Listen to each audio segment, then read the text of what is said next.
Hello! So, myself and Sean, the two people that run this channel, we're going to EmpirelarP, specifically E3, which is in about 2-ish weeks. We've never been to a LARP event, but we're very excited to go. We've got the costumes, we've got the tickets, we've got the tent, we're just very excited. But that's not what this video is. This video is about me making a LARP shield. Now, I have never really tried to make anything like this, so you shouldn't watch this video if you're trying to learn how to make a shield.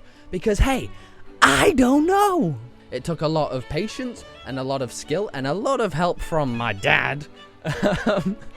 But, you know, I think it came out pretty good. So this is the process of making a shield that may or may not be allowed to be used at my very first LARP event. Enjoy! So to start it off, what I did was steal. Crime. I did theft. And what I really did is I stole my brother's wakeboard, or like surfboard, I'm not sure what they're called, and we took the top off, and then we have a base that already kind of looks like a shield, but here we have my dad, you know, drawing on the actual design of it. And while this very cinematic and very amazing camera work goes on, I'll explain why we chose this design. Within the EmpirelarP, there are 10 different nations that you can be a part of. Me and Sean, we chose to be a part of Navarre. Now, I don't want to give a full description of Navarre, just in case I get it wrong, because, you know, it's my very first time at a LARP event, but I will leave the wiki link down in the description for you to go have a look at everything there, because it's so f***ing cool. But back to the explanation. On the wiki page, there is a section called Look and Feel. Within the look and feel, if you do the scroll down, just keep scrolling, there is a part where it says shield. And an image goes along with shield, and that's kind of what we're basing it off of. That's what the image looks like, and that's the inspiration for what we're trying to make right now. Basically, we're trying to make this piece of styrofoam surfboard thing look like a plank of wood. And hey, I mean, look, it doesn't look too bad, right? It kind of has like the wood grain and the wood texture, but then, you know, my dad, being the genius that he is, suggested that we do something else. So using the new toolbit that you just saw, my dad decided to go through and add some different textures and different details to kind of make the grain pop out a little bit more.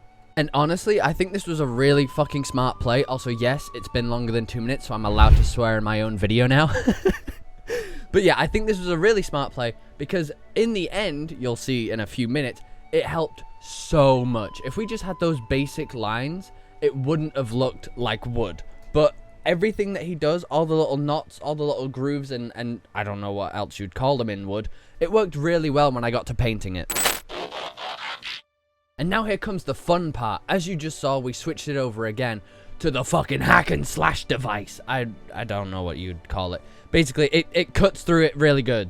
The one downside to the lightsaber attachment is that it kind of fucking leaves a mess everywhere. I caught that on camera. And so with the mess it was making honestly just being ignored, we kind of had a thing coming together, you know? It kind of had the shape of wood, had the style of wood, it wasn't looking too bad. And then our caveman primal instincts brain took over and we decided to keep hacking and slashing with the Devourer of Worlds still attached to the rotary tool.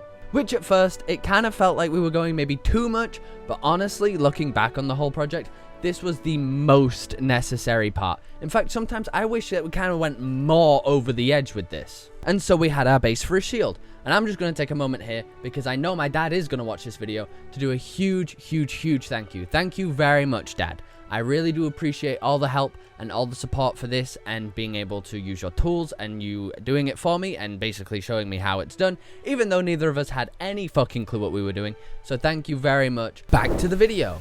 So now came my time to shine.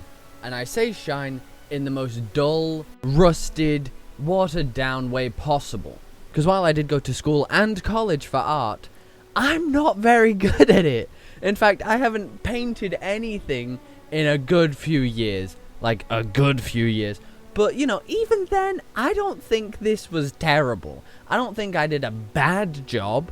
Could it have been done better by someone that knew what they were doing? Yes. But was it done by someone reasonably well with no experience and no idea what they were doing? I would say so. I mean, obviously, when we get to the end, you guys can all, you know, assume and judge on your own terms. But I think it turned out pretty good.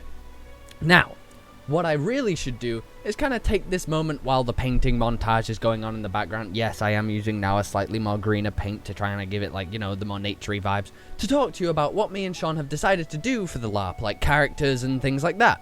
And while both being built reasonably tall, 6'2" for me and 6'3" for Sean, we have decided not to be warriors or anything like that because, honestly, even though we have read the rules about the combat and things, we are so unimaginably scared of our characters dying that we don't want to get in any fights. So we made our characters relatively simple so that when we're actually there at these LARP events, this one and if we continue to like it ones in the future, that we can grow and expand on their stories and continue to bring the characters to life. Quickly hopping back to the video that's playing in the background, as you can see the first coat has been applied and it looks kinda ass, but wait till it dries, okay? It does get better. It doesn't just look like a brown smudge. Also, I apologize for the dramatic change in lighting that just happened. It was getting dark, so I had to turn on my kitchen lights. Yes, I'm in my kitchen. I'm sorry I don't have an amazing place to do painting. It's not what I normally do. But even so, now that it's dried a little bit, it doesn't look too bad. The main issue is now this bit right here. You've seen it throughout the entire video, but what it basically is when you go wakeboarding or whatever the fuck this actual thing is, you hold onto a piece of string so, you know, you don't fall off as easy. But what that did for me is create a giant pain in my fucking ass, because now this thing that's starting to actually kind of look like wood has this giant plastic button on it. So my main idea was to get these fake flowers, paint them up to look rustic, and then place them over it just so, you know, it covers it up and you can't see it. And yes, I know what you're looking at and you're confused. I did just paint a flower and now it is a clean flower. I have the smallest brain in the world, okay? I will contest this. I am the stupidest person alive. Yes, I did just paint a flower and then put a non-painted one and glue it on because I'm a moron. But after I glued it on, I thought, you know, it could maybe do with a little bit of more pizzazz. So I added some tiny, smaller flowers to kind of, you know, fill it out a little bit more. And now cutting back to the past a little bit more, because clearly I don't know how to make a video, I have these small little wooden leaf pieces, which I thought I could cut into small thorns, which is another large thing to do with Navarre. Please go look at the wiki page. And of course, world's smallest brain, it broke. Honestly, I don't know how I function sometimes. I have the smallest brain. Of course they're gonna break. They're literally the most fragile things you've ever felt in your entire life. Why would you try cut them with giant fucking... Anyway, moving on. I decided instead I'm gonna use my bigger brain to sand them down and be a lot more gentle with them. Because, you know, that's what a smart person would do. It broke again. I thought I was using a smart brain. Turns out I'm just dumb times 2.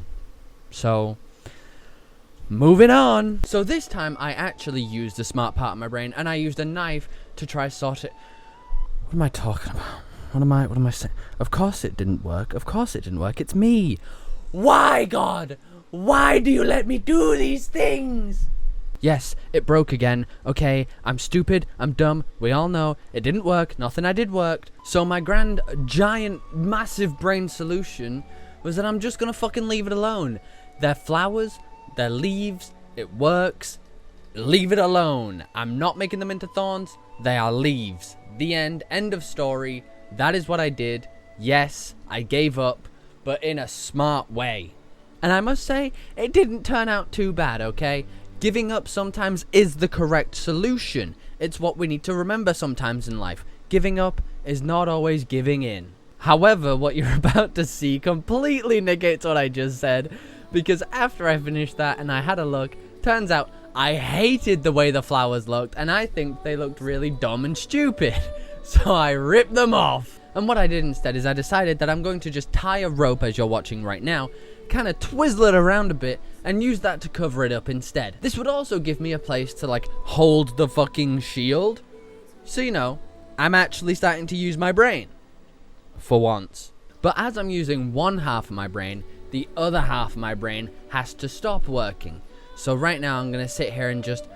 I apologize for this camera angle. Like, what the fuck am I trying to film? My forearm? You don't need to see that. You need to see the process of what's going on, right? And here I am, filming my forearm! I'm sorry. And with it all wrapped up and all the problems to one side, I only had one more thing to do. Fix the other mistake I just did. So to fix this, what I did is I got a piece of leather that I had just kind of laying around with a little bit of rope and stuff attached to it.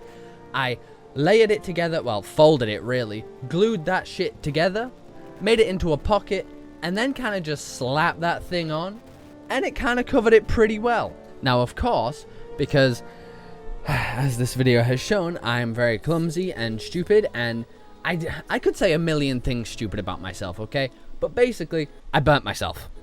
You might think, you know what, I'm just going to give this guy the benefit of the doubt. He's just a little clumsy and indecisive. Twice. I burnt myself twice. Let's just move on. And with that, the burning and all, finally done. I did a few more wraps of other pieces of string because as I was holding it, I was like, it kind of needs to also attach to my forearm a little bit, otherwise it's going to flail around all crazy. And adding some fake peacock feathers, I think it turned out pretty good. I'm very thankful that I was able to capture everything that happened, because I've seen a few other crafting videos on YouTube, but I'd never really see them make this many mistakes. I always see them from experts who know what they're doing. So I think this works really well in showing that you can have no fucking idea what you're doing, and you can actually turn out with something pretty decent. Will I be allowed to use it? I have no idea. The answer is probably not, and I'm prepared for a no. But was it a lot of fun to make and kind of got me in the idea of LARP and just enjoying everything and the process to make things? 1,000,000%. I would highly recommend this for fucking anyone that wants to do anything like this. Just find things, shove them together, make Caveman Brain happy, and then life's great. That's the end of the video.